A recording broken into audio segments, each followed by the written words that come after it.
empezar con el repaso del presente simple, present simple. Y nos vamos a concentrar, a focalizar en cuándo vamos a usar este tiempo y para qué, y luego en la estructura que le vamos a dar a la oración, ¿sí? En sus distintas formas. Vamos a empezar. The use, el uso del presente simple. ¿Para qué lo usamos?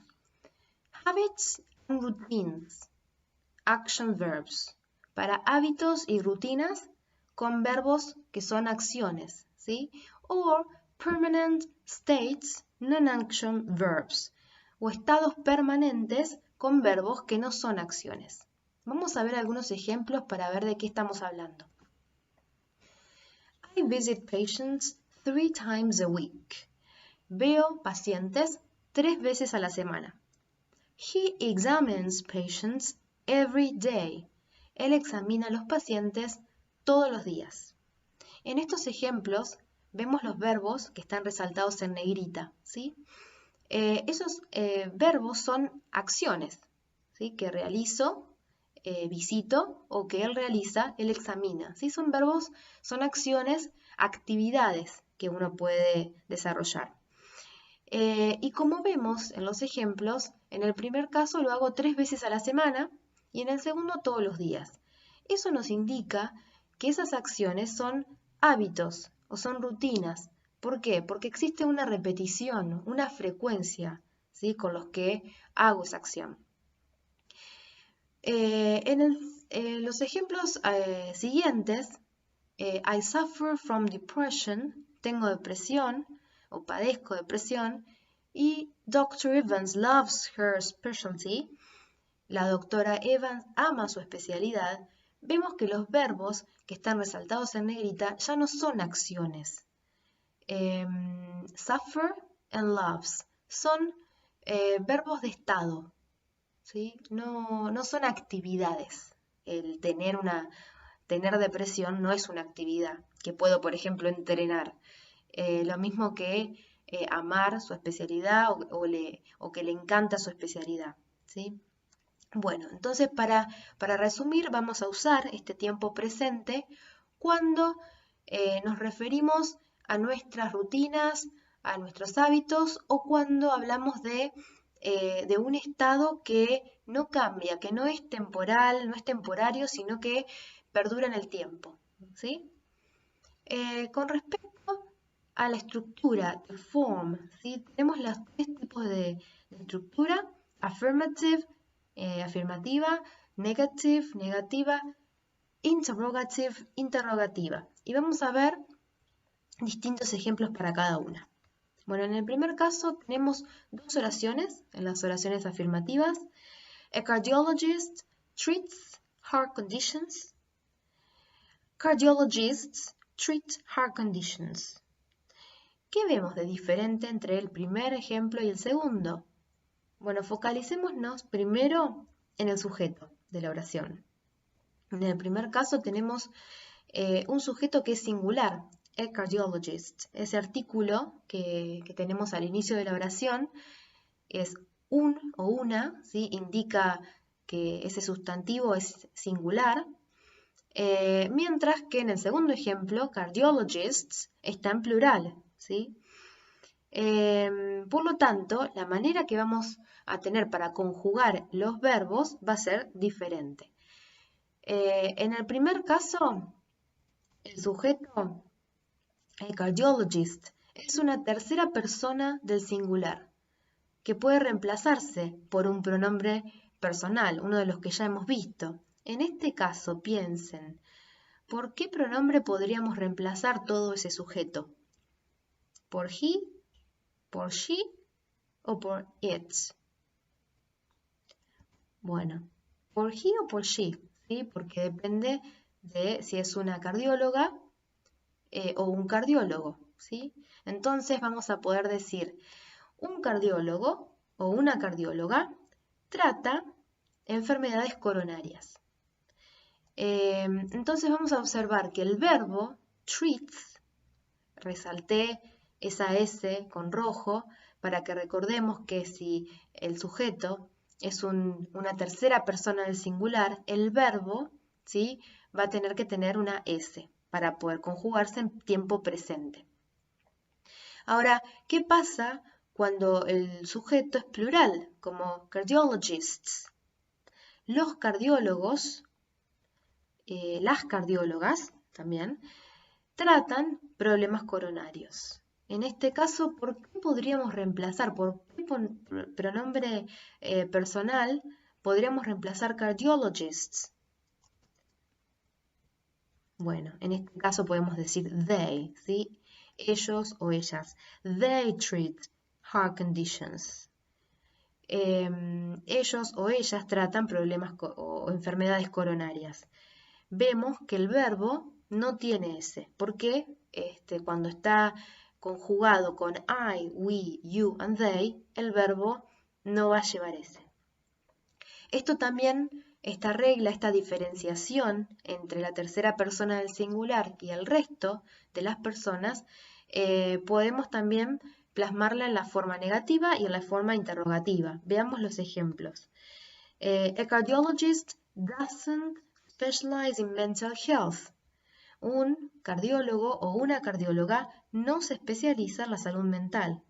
Y en el segundo ejemplo, cardiologists don't specialize in mental health. Los cardiólogos o las cardiólogas no se especializan en la salud mental. Nuevamente vemos la diferencia entre el singular y el plural. Y para tener la oración de manera negativa, vamos a necesitar de un auxiliar. Doesn't, si el sujeto está en tercera persona del singular, o don't, si está con el resto de las personas. Y el verbo, como está con el auxiliar, el verbo va a estar en infinitivo, ¿sí? Lo que está conjugado es el auxiliar.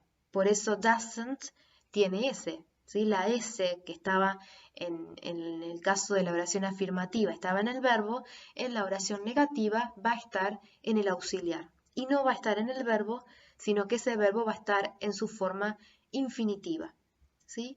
Y en el caso del plural no va a tener S, el auxiliar, sino que va a ser don't. También podemos decir do not. Recuerden que don't es una forma, es una contracción. Lo mismo sucede con doesn't. También podemos decir does not, ¿sí? El verbo siempre va a estar en su forma infinitiva. ¿Y qué sucede con la forma interrogativa? Vamos a ver dos ejemplos.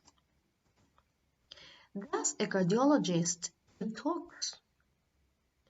Un cardiólogo o una cardióloga da charlas. Y en el segundo ejemplo, do cardiologists give talks?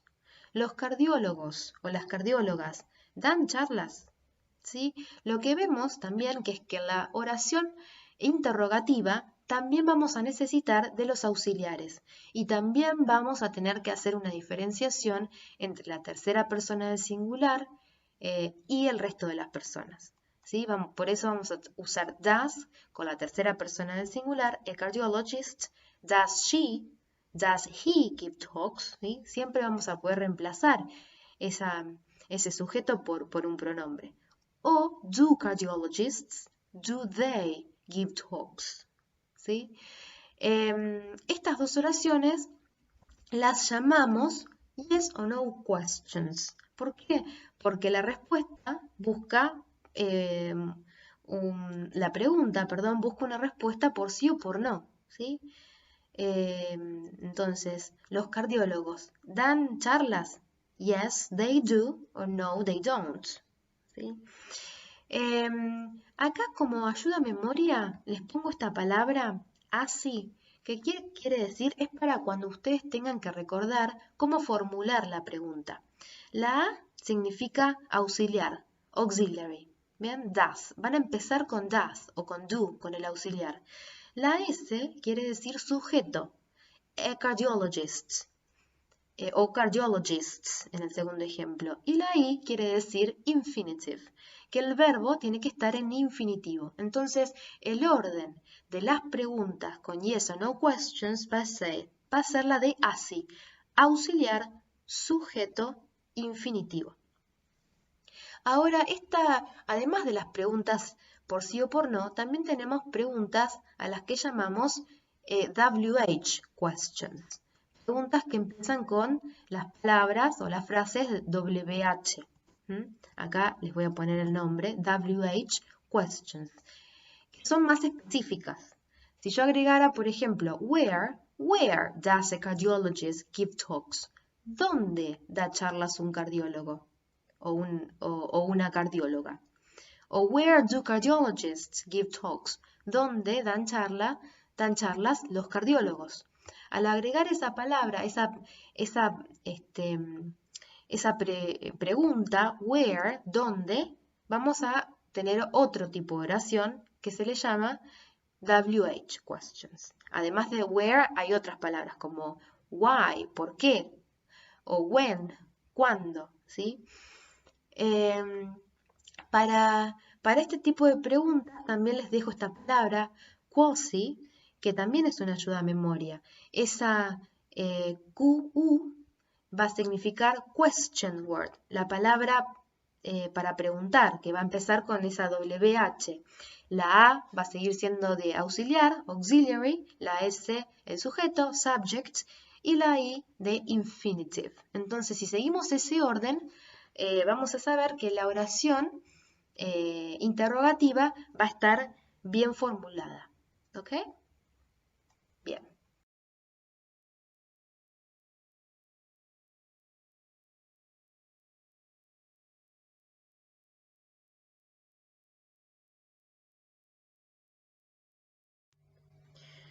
Bueno, y para continuar, me gustaría que repasemos y trabajemos con 3 puntos que por lo general suelen ser confusos cuando vemos este tiempo presente simple.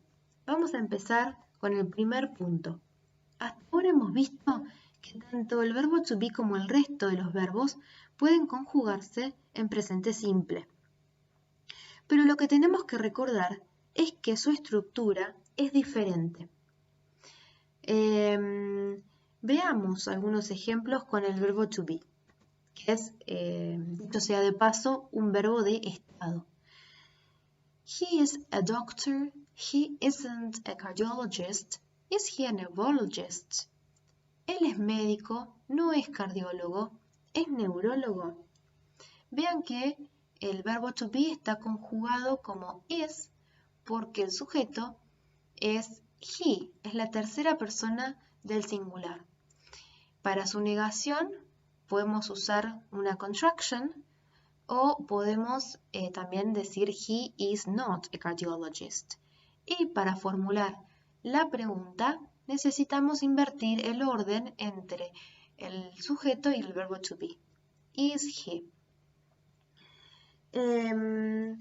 Me gustaría ahora preguntarles si recuerdan cómo se formula esta estructura. Si todavía a esta altura tienen dudas, los invito a ver videos de clases anteriores para que puedan refrescar la memoria y así puedan seguirme y entender un poco más de qué se trata, ¿no? Para no tener que mencionar todo nuevamente. Pero recuerden que el verbo to be tiene otras formas de conjugarse. Por ejemplo, am y are. ¿Sí? Si no recuerdan esto, por favor vuelvan a los videos anteriores. Veamos ahora cómo el verbo to be se diferencia del resto de los verbos. He checks his histories in the morning. Él ve las historias clínicas a la mañana. He doesn't check them in the afternoon. No las ve a la tarde. Does he check the case histories? ¿Las ve o ve las historias clínicas? When does he check the case histories? ¿Cuándo ve las historias clínicas? Bueno, nuevamente tenemos estas oraciones en su forma afirmativa en el primer ejemplo, que como el sujeto es he, es la tercera persona del singular, ese verbo tiene que estar conjugado con ese. Mientras que en la forma negativa necesita de un auxiliar, necesita de la ayuda de un auxiliar. Doesn't check. Doesn't, nuevamente, es el auxiliar con S porque ese sujeto es la tercera persona del singular. Esa S se encuentra en el auxiliar, por lo tanto el verbo está en infinitivo. Y lo mismo sucede en la pregunta, does he check? El verbo está en infinitivo porque tenemos ese auxiliar does. Y me gustaría que comparen la pregunta también, porque en el caso del verbo to be tenemos un orden invertido entre el sujeto y el verbo to be, pero en el caso del resto de los verbos no hay inversión, sino que agregamos un auxiliar al comienzo, ¿sí? Does he check the case history?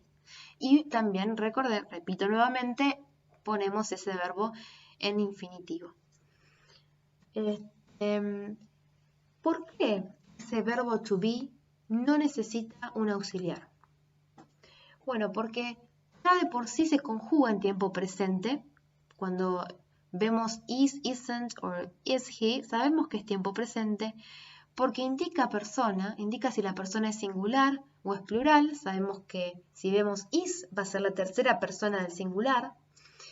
Si vemos are, por ejemplo, sabemos que va a ser plural, they are. Am, sabemos que va a ser singular, I am. Y además, como vemos en los ejemplos, tiene una forma afirmativa, negativa e interrogativa. Ahora, ¿por qué el resto de los verbos sí necesitan un auxiliar? Bueno, porque ese auxiliar va a indicar tiempo presente. Entonces, cuando veamos la oración negativa y la pregunta y veamos ese auxiliar, vamos a saber que estamos hablando del tiempo presente. Porque va a indicar también la persona si es singular o plural. Si vemos does o doesn't, sabemos que esa persona es la tercera persona del singular. Y además va a indicar también si la oración es negativa o si la oración es interrogativa. Ahora, mi pregunta es, ¿este auxiliar tiene significado? ¿Quiere decir algo? La respuesta es no. Y no tiene significado. Es una palabra estructural, es una palabra gramatical, que lo único que me indica es el tiempo de la oración. Y también si tenemos una tercera persona del singular o no. Por eso decimos que es auxiliar. Auxilia al verbo. Indica que ese verbo, en este caso check, es presente, está en tiempo presente. Indica también que es una persona, en este caso de la tercera del singular, ¿sí? Pero no tiene significado. Mientras que el verbo to be, ¿tiene o no tiene significado? Sí tiene significado, ¿sí? Ser o estar. Ahora, un segundo punto que genera confusión es la palabra do o does. ¿Por qué? Porque esta palabra puede ser un verbo, do o does, o sea, puede significar hacer, o puede ser un auxiliar, y dijimos que los auxiliares no tienen significado. Entonces, esto a veces lleva a confusión. Determinar si está siendo usado, si la palabra está siendo usada como verbo o como auxiliar. Y otro punto también de confusión es que las palabras, algunas palabras pueden ser verbos o sustantivos, una misma palabra quiero decir. Por ejemplo, work. Work puede significar trabajar como verbo o puede significar trabajo, un sustantivo. Vamos a ver algunos ejemplos que vamos a resolver entre todos para que puedan ver todo esto en uso, en práctica. En el primer ejemplo, I not be a doctor, I be a nurse. Tenemos el verbo to be y tenemos que ponerlo en su forma negativa. ¿Cómo podríamos conjugarlo? Bueno, I es la primera persona del singular. Entonces el verbo to be se va a conjugar como I am not doctor. I am a nurse. Y ahora me gustaría llamarles la atención, sobre todo con la primera oración, porque a veces veo que se confunde el not be y he visto alumnos, estudiantes que usan el auxiliar don't, don't be. Y recuerden, nunca jamás vamos a usar el verbo to be con un auxiliar. No necesita ayuda. Son como el agua y el aceite. El verbo to be tiene su propia forma negativa, ¿sí? Se puede negar a sí mismo. Entonces, por eso vamos a decir I am not. Bien, sigamos con el ejemplo siguiente. I not work in the morning. I work in the afternoon. Tenemos otro verbo, el verbo es work, y lo tenemos también que conjugar en su forma negativa. Como no es el verbo to be, ahora sí vamos a necesitar de un auxiliar. ¿Qué auxiliar va a ser si la persona es I? Doesn't no puede ser, porque I no es la tercera persona del singular. Entonces vamos a usar I don't work in the morning. No trabajo a la mañana. Y en el segundo ejemplo, ¿cómo vamos a conjugar ese verbo en su forma afirmativa? No vamos a poder agregar una S porque no es una tercera persona de singular, no es ni he, ni she, ni it. Entonces, ¿qué va a pasar? Va a quedar igual. I work in the afternoon. Trabajo a la tarde. Si la persona cambiara y dijéramos he, ahí sí tendríamos que decir desde el inicio, he doesn't work in the morning, he works, con S, in the afternoon. En el ejemplo siguiente, this food not do damage. ¿Cuál es el verbo? El verbo es do y lo tenemos que poner en su forma negativa. Entonces, este es otro ejemplo, es un ejemplo del caso de confusión del punto 2, donde tenemos el verbo do, que tiene significado, hacer, ¿sí? Y además tiene que estar en su forma negativa. Por lo tanto, vamos a necesitar de un auxiliar que no tiene significado, sino que nos va a ayudar a indicar que esa oración está en presente y en su forma negativa. ¿Cómo nos quedaría? Pensemos también en el sujeto, this food, esta comida. Está en singular, es una tercera persona del singular, ¿sí? ¿Por qué pronombre personal podemos reemplazar this food? Por it. Entonces, it, recuerden, he, she, it, ¿qué auxiliar usa? Doesn't. Entonces ven, this food doesn't do damage. Esta comida no hace daño. No va a ser el doesn't. Y hace es el verbo hacer, que es do, que está en infinitivo porque está el auxiliar doesn't. Y por último tenemos otros ejemplos. She work every day. Her work be very effective. She work. Tenemos el verbo work, que tenemos que conjugarlo con la persona she, que es la tercera persona del singular. Por lo tanto, ese work, ese verbo work, va a tener que llevar una S.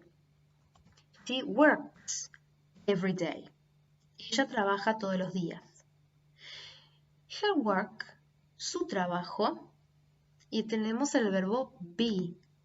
Si tuviésemos que reemplazar ese sujeto, her work, su trabajo, ¿por qué lo reemplazaríamos? ¿Por qué pronombre personal lo reemplazaríamos? Nuevamente por it, tercera persona del singular. Entonces, ¿cómo se conjuga el verbo to be cuando es la tercera persona del singular? Con he, she, it en este caso. Is. Entonces, her work is very effective. Me gustaría resaltar también la palabra work. En el primer ejemplo, work funciona como un verbo, ¿sí? Por eso agrega la S, she works. Mientras que en la segunda oración, work es un sustantivo, su trabajo, ¿sí? El trabajo de ella es muy efectivo. Y para repasar también, a ver, temas anteriores, her work. ¿Qué es her work? Ese sujeto, ¿qué es? Es una frase nominal, ¿sí? Encabezada por un adjetivo posesivo, her, y un núcleo, que es el sustantivo work, trabajo. Bueno, comencemos con el tema de esta clase, Doctor-Patient Communication, Taking a History 2, la comunicación médico-paciente, hacer una historia clínica 2, que van a encontrar en la página 74 del módulo. ¿Y por qué 2? Porque ya en clases anteriores vimos una primera parte de este tema que van a poder encontrar en la página 28. Hoy vamos a aprender a preguntar por los síntomas. Asking about symptoms. Vamos a ver la introducción. Pain is one of the commonest symptoms. For headaches, a doctor would expect to establish most of the features below. Similar questions can be used for other forms of pain. Antes de traducir la introducción, les sugiero que pausen el video y que traten de comprender qué es lo que nos dice esta introducción. Pueden aplicar los contenidos vistos en función de la comprensión. Como ayuda, por ejemplo, en la oración número 1 tenemos un adjetivo superlativo que modifica el sustantivo, the commonest, y que si tenemos un sustantivo quiere decir que hay una frase nominal. De hecho, hay varias frases nominales en esta introducción. Así que bueno, los dejo un segundo para que puedan hacer un análisis. Bien, sigamos. Vamos a ver cómo es la traducción al español. El dolor es uno de los síntomas más comunes.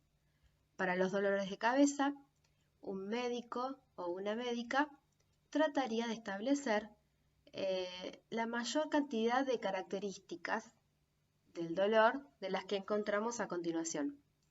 Preguntas similares pueden ser usadas para otros tipos de dolor. Y vemos un cuadro con dos columnas.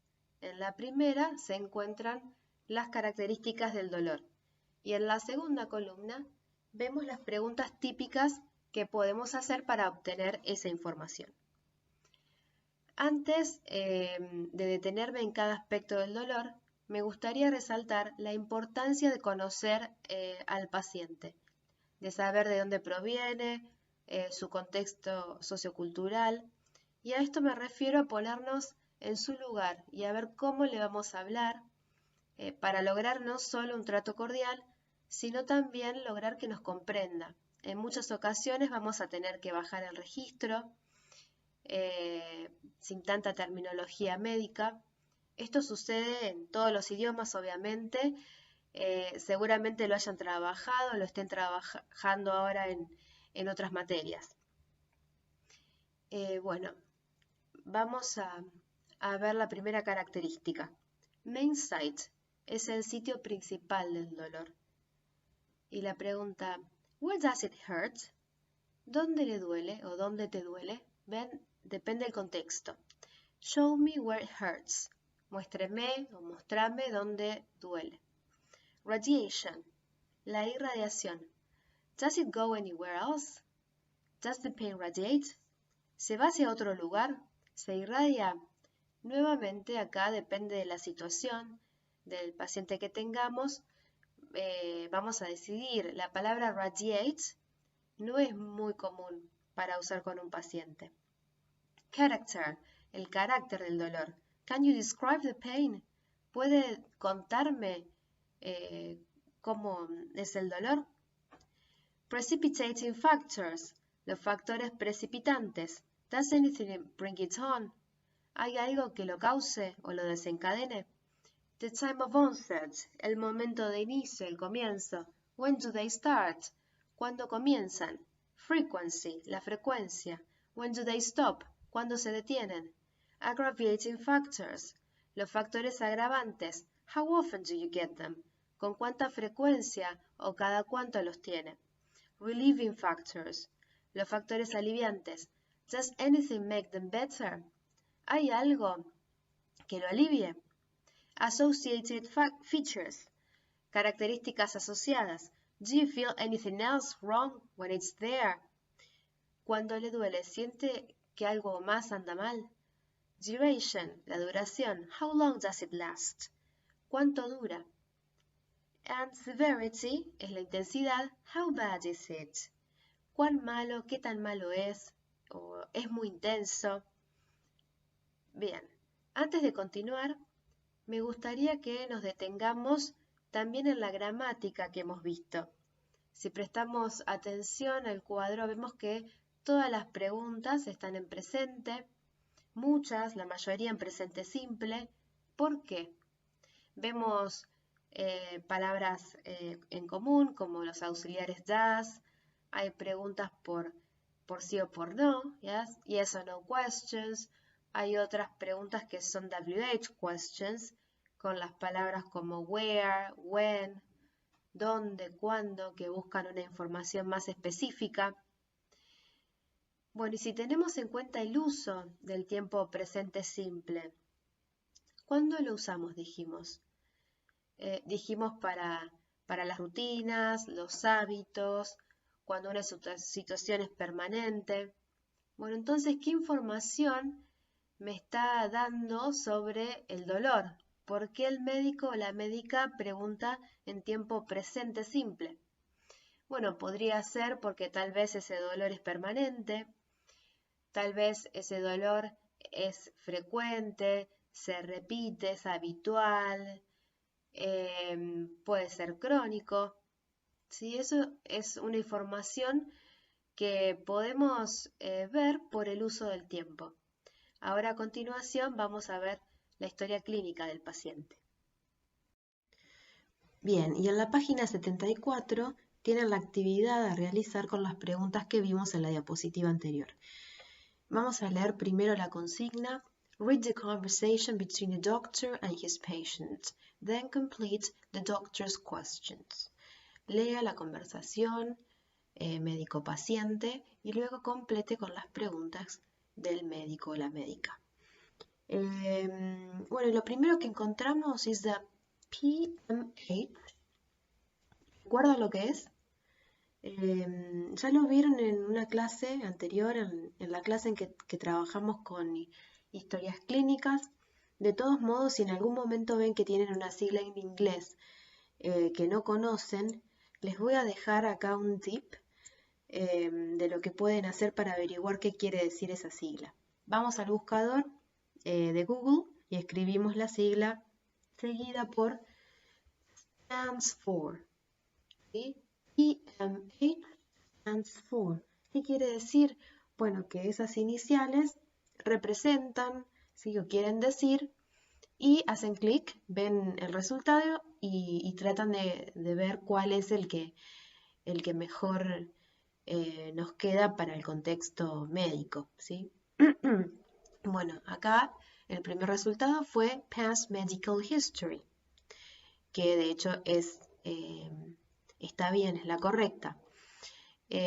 Bueno, acá también, si aplicamos un poco el conocimiento que venimos viendo en las clases, tenemos un caso de una frase nominal, ¿sí? A Past Medical History. Estaría bueno también para que analicen y vean. Para nosotros es la historia clínica, ¿sí? Vamos a leer en el recuadro cuál es la historia clínica. Similar headaches, 10 years coming every 3 months, often premenstrual, aggravated by eating chocolate, relieved by lying in dark room, can have visual aura, blurred vision, nausea, and vomiting. Bueno, como ven, ahí también tenemos como muchas frases nominales que también pueden usar para trabajar. Antes de escuchar mi traducción, también pueden detener el video y ver cómo interpretarían y traducirían esta historia clínica. Así que bueno, vamos a ver cómo lo podemos traducir. Similar headaches, 10 years coming every 3 months. Dolores de cabeza similares, 10 años viniendo cada 3 meses. ¿Sí? Often premenstrual, a menudo premenstruales. Aggravated by eating chocolate, agravados al comer chocolate. Relieved by lying in dark room, aliviados al recostarse en una habitación oscura. Can have visual aura, blurred vision, nausea and vomiting. Puede tener aura visual, El aura visual es una alteración, una molestia visual. Blurred vision, una visión borrosa. Nausea, náuseas y vómitos, vomiting. ¿Qué notan con las oraciones? ¿No? ¿Qué notan en las oraciones de la historia clínica? Algo diferente a lo que venimos viendo. Bueno, son oraciones incompletas, ¿sí? Es el estilo de la historia clínica. ¿Por qué? Porque la historia clínica tiene que ser más conciso, va al grano, digamos, they go to the point. Son informativas, ¿sí? Guardan toda la información relativa a la salud del paciente y a la atención que recibió, entonces es importante que tenga este estilo, ¿no? Que sea concisa. Bien, vamos con la actividad en sí. A continuación tenemos el diálogo, que también me gustaría detenerme acá con algo muy importante. Me gustaría contarles que este tipo de ejercicios casi siempre aparece en los parciales, en los finales, un ejercicio donde tienen un diálogo y tienen que completar, porque, bueno, nos ayuda a ver si hubo comprensión de texto, si pueden relacionar y conectar las partes del diálogo. Así que, bueno, vamos a ver cómo podemos encarar esta actividad utilizando las primeras dos preguntas, ¿sí? A completar. Empecemos. The doctor says, "Can you tell me what the problem is?" ¿Puede decirme cuál es el problema o qué le pasa? The patient, "I have a terrible headache." Tengo un dolor de cabeza terrible. Doctor, nothing, yes? Ahí tenemos que pensar nosotros qué le pregunta el médico. And then the patient, "Just here." Just here. La palabra here, ¿qué me indica? Justo aquí. Entonces, ¿cómo nos imaginamos al paciente o a la paciente al decir esto? Probablemente se esté señalando, ¿sí? El lugar. Entonces, bueno, el médico seguramente haga una pregunta sobre eso, esté haciendo esa pregunta de dónde está el dolor. Y me gustaría que hagamos también otro ejercicio, porque si bien tenemos las preguntas en la diapositiva anterior, las vimos, sabemos que son preguntas en presente simple, así que ¿cómo podríamos formularla? Estaría bueno como práctica, que tratemos de formularla nosotros primero y después comparar con la pregunta que ya tenemos. Vimos dos tipos de preguntas, las yes or no, cuya respuesta busca un sí o un no, y las WH questions, las preguntas que empiezan con una palabra WH, ¿sí? En su inicio. Bueno, en este caso la respuesta no es sí o no, entonces sabemos que es una WH question. ¿Cuál WH es? ¿Sabemos cómo se dice dónde en inglés? ¿Se recuerdan? También otra pregunta, ¿cómo es la estructura de esa pregunta? Si recuerdan el ayuda a memoria que les di, recuerdan que cuando era una pregunta WH, la estructura era quasi, Q era de question word, de una palabra de pregunta, la A era el auxiliar, la S era el sujeto, quasi y la I era el infinitivo, el verbo en infinitivo. ¿Cómo podríamos formular la pregunta? Bueno, vamos a ver cuál sería. Where does it hurt? Just here. ¿Ves? ¿Dónde duele? ¿O dónde te duele? ¿Dónde le duele? Justo aquí. En el segundo caso, el paciente le responde, "Well, it's really bad and it throbs." It's really bad. Es realmente malo, ¿sí? Doloroso, digamos. And it throbs. Throbs quiere decir que es punzante, ¿sí? Un dolor punzante. Bueno, como vemos en la respuesta, tenemos el verbo to be, it is, con su forma contraída, ¿sí? Entonces probablemente la pregunta sea también con un verbo to be. Y bueno, vamos a ver cómo lo resolvemos. How bad is it? Well, it is really bad. Ven que en la pregunta ya no tenemos un auxiliar, tenemos una inversion, una inversión del orden del verbo to be con el sujeto. Y después ese orden cambia al responder. It is really bad. Bueno, me gustaría que sigan con este ejercicio y traten de ver cómo hacer la pregunta, el orden, necesito un auxiliar, no lo necesito, ¿sí? Hagan este ejercicio que los va a ayudar a practicar. Bien, y otro tema que vamos a ver en esta clase es de vocabulario. Common verbs in medicine, verbos comunes o frecuentes en la medicina. Este ejercicio lo van a encontrar en la página 75 del módulo. Vamos a leer la consigna. Number 1. With the help of a dictionary, complete the chart below. Con la ayuda de un diccionario, complete el cuadro a continuación. Como verán, es un cuadro que tiene 3 columnas y vamos a leer cada inciso A, B y C que corresponde a lo que hay que hacer en cada columna. A. Translate the verbs in the first column. Traduzca los verbos de la primera columna. B. Find the English word for the nouns in the second column. Encuentre la palabra en inglés para los sustantivos de la segunda columna. And now, in C, decide which form you need to complete examples in the third column. Y decida qué forma necesita para completar los ejemplos de la tercera columna, si necesita un verbo o necesita un sustantivo. Antes de arrancar, me gustaría acomodar que miren el cuadro así en general y tratemos de recordar lo que hemos visto hasta ahora con respecto al vocabulario, qué nos puede servir para este ejercicio. Bueno, primero sabemos que necesitamos usar el diccionario. Y en las palabras que tenemos que buscar, miren los verbos, miren la traducción. ¿Qué tienen en común? Una raíz. ¿Sí? La palabra tiene una raíz en común que nos puede ayudar. Además, también las terminaciones, los sufijos, nos pueden servir ¿para qué? Para saber qué categoría de palabra es.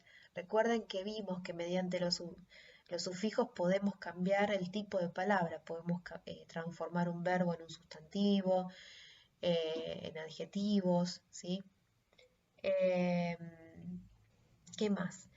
Otra cosa que podemos tener en cuenta es que, como les dije en esta misma clase, hay palabras que pueden funcionar como sustantivo o como verbos, la misma palabra. Bueno, en este caso me gustaría que trabajemos juntos dos de estas palabras. El cuadro, como van a ver en el módulo, es mucho más largo, tiene más palabras, ¿sí? Pero bueno, acá me gustaría focalizarme en el caso número 3, prescribe, y en el caso número 6, cure, ¿sí? Vamos a ver cómo podemos trabajar con el diccionario. Bueno, y para trabajar opté por el diccionario Longman. Si observan abajo a la derecha, dejé el link tanto para la versión monolingüe de inglés a inglés como para la bilingüe. Recuerden que ustedes pueden usar el diccionario que más les guste y que también en el módulo, en la página 10, pueden encontrar algunas sugerencias. Acá tenemos el verbo prescribe, que lo busqué, y este fue el resultado que me dio el diccionario. Tenemos con color verde ahí la categoría de palabra que es un verbo. Y después tenemos las dos acepciones. La primera es la que nos va a servir para la rama de la medicina. To say what medicine or treatment a sick person should have. Decir qué medicina o tratamiento una persona enferma podría tener. Y ahí con una flechita justo salta prescription, que precisamente prescription es el sustantivo de este verbo. ¿Ven? Tenemos ese sufijo, tion, que indica que la palabra es un sustantivo. También podemos buscar la traducción, si no sabemos cuál es. Y vamos a ver otro diccionario para eso, que quiero que conozcan. Acá, el Lingui. Busqué la palabra prescribe en inglés, es el diccionario español-inglés, y ahí tenemos las distintas opciones. Me dice también que es un verbo y tenemos tres acepciones: prescribir, recetar y ordenar. Bueno, lo interesante de este diccionario es que además de tener la traducción, tenemos ejemplos en español y en inglés. ¿Ven? Prescribir dice: Only a doctor can prescribe antibiotics. Y la traducción: solo un doctor puede prescribir antibióticos. Esto está bueno porque podemos ver el ejemplo en contexto. Ahí abajo les dejé el link para que puedan encontrar el diccionario también. Vamos a ver el caso de cure. Busqué cure en el diccionario Longman, en el monolingüe, y este fue el resultado. Tenemos al principio la familia de palabras, me dice noun, que es sustantivo, cure, después dice adjective, un adjetivo, y distintas formas: cured, curable, as the opposite of incurable, curative. Ven, ahí tenemos distintos sufijos. Y también lo podemos encontrar como un verb, como un verbo. Acá tenemos dos acepciones para la palabra cure. En el primer caso, cure es un noun, un sustantivo contable, que quiere decir que lo podemos encontrar de manera singular o plural. Y tenemos tres definiciones, ¿sí? Para nosotros la primera sería la relacionada con la medicina. A medicine or medical treatment that makes an illness go away. Una medicina o un tratamiento médico que hace que una enfermedad se vaya. Y la segunda acepción de cure es la de verbo, ¿ok? A verb. Tenemos 5 entradas para el verbo. Y bueno, la primera ya también nos indica, está relacionada con nuestra área. To make an illness or medical condition go away. Hacer que una enfermedad se vaya, ¿ok? Ahí tenemos también ejemplos que podemos ver. Pero también, si necesitamos saber cuál es su traducción, podemos buscarla en la versión bilingüe, por ejemplo, de este diccionario, o vamos a ir a ver cómo nos queda en el diccionario que les mostré. Acá en este diccionario Lingui, volví a poner cure y ahí me da el resultado. En el primer caso, como sustantivo, nos dice que puede ser cura, curación, remedio, y como verbo, curar, remediar, secar. Vamos a ver cuál es la traducción que nos sirva. Y nuevamente tenemos ejemplos en inglés con su traducción al español.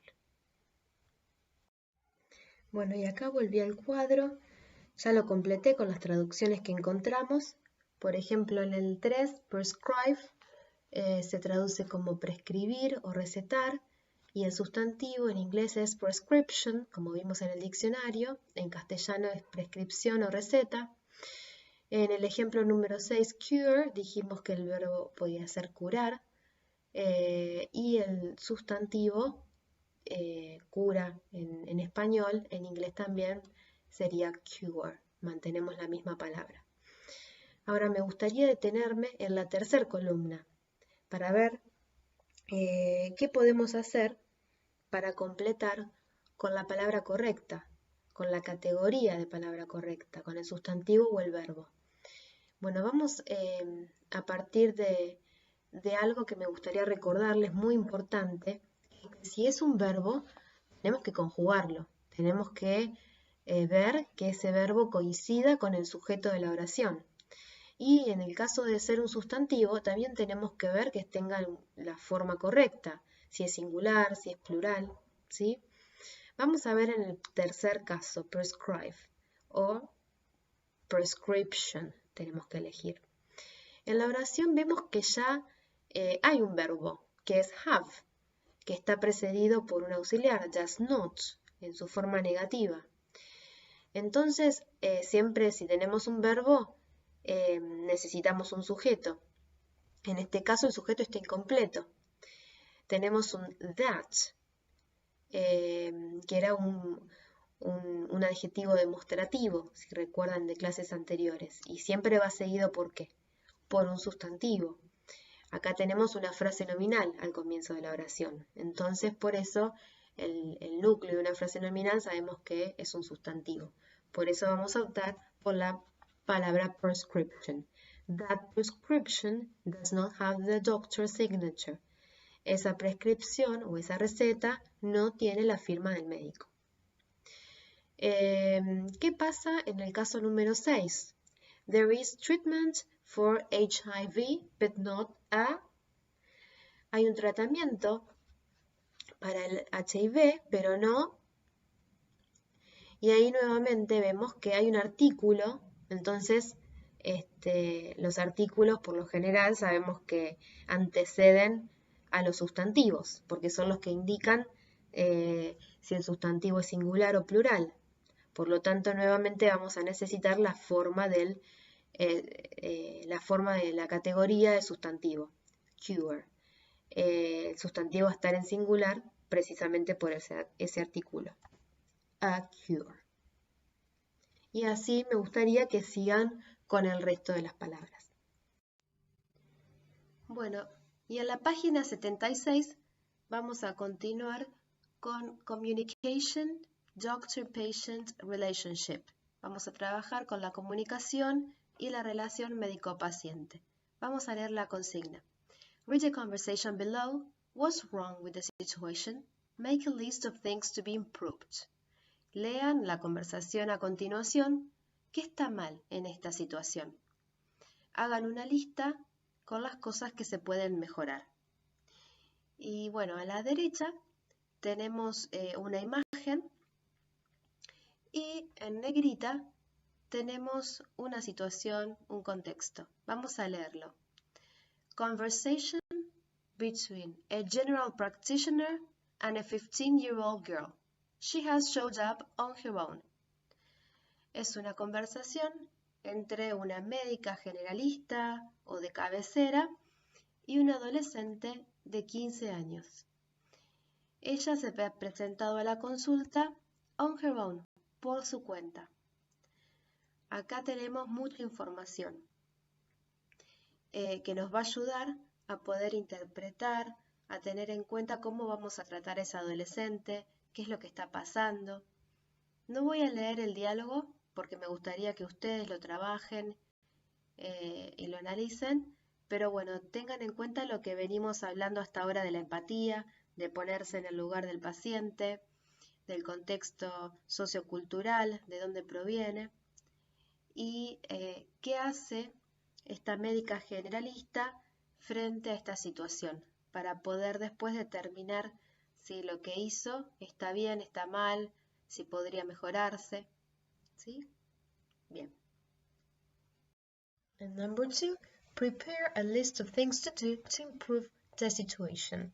Preparen una lista de cosas para hacer para mejorar la situación.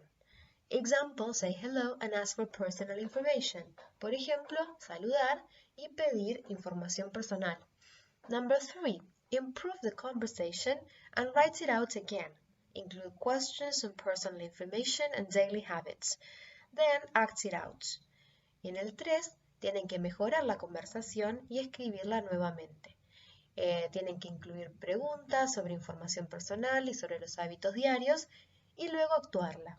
Pero como por obvios motivos no la van a poder actuar, lo que vamos a hacer es crear una actividad en el campus para que puedan resolverla y nosotros así podamos corregirla y verla, ¿ok? Así que bueno, vayan al campus y esa actividad va a ser relacionada a esta página, ¿sí? Acá tienen algunos ejemplos de algunas formas de empezar la pregunta y también tienen un Language Bank donde tienen expresiones que pueden usar para hacer la conversación. Vamos a ver cómo sale todo en el campus.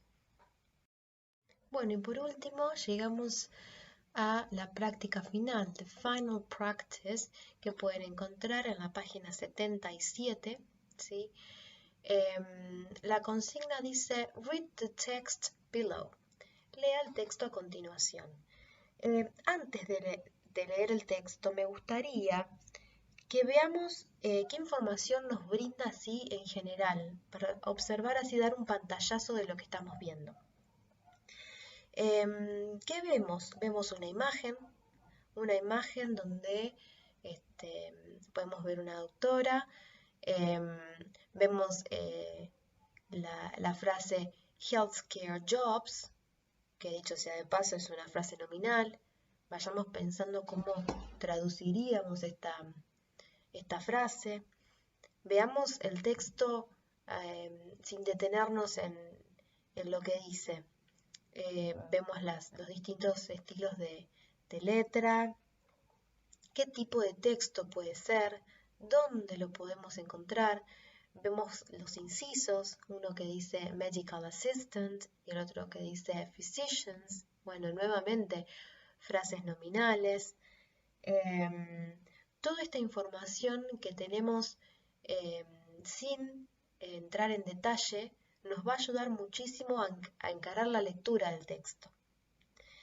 ¿Qué podemos tener en cuenta al momento de leerlo? Bueno, como dije con anterioridad, seguramente encontremos muchas frases nominales que tratar de interpretarlas nos va a ayudar muchísimo. Los verbos, podemos ver, nosotros en esta clase vimos el presente simple. Bueno, podemos ver, ¿hay verbos en presente simple cuando leemos? ¿Cuál es el uso? ¿Por qué están en presente simple? Hacen referencia a un hábito, a una situación permanente. Veamos también los sujetos de las oraciones. Hay muchos que son, hay pronombres. Podemos reemplazar esos sujetos por algún pronombre personal para darnos cuenta de por qué el verbo está conjugado de determinada manera. Es la tercera persona del singular. ¿Qué más podemos hacer? Podemos prestar atención a las palabras, si tienen sufijos, terminaciones que nos ayuden a identificar si son sustantivos, si son verbos. ¿Sí? La idea de la práctica final es poner en práctica todo el contenido que venimos viendo. ¿Sí? Eso es lo que se espera de ustedes.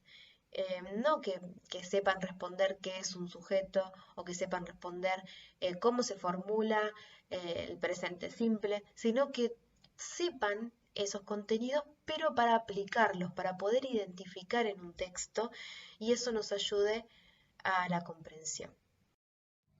Bueno, vamos a ver lo que tenemos que hacer. 1A, identify the reference. En este caso creo que la consigna ya está clara.